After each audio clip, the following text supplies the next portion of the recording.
Christmas. We have special guest Father Nelson D'Souza.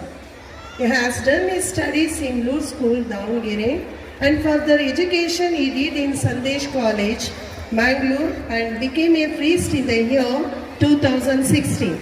He is an young, energetic, talented, generous, empathetic, optimistic, charismatic, and specialized in Western music. At the present, he is a manager, correspondent of Nirmala Mata School, Harapanahalli. Today he is with us. With immense pleasure, I welcome Father Nelson D'Souza to this celebration. I request Sister Stella Maris and Sister Rashmi to welcome Father by offering bouquet and a Christmas badge. Thank you.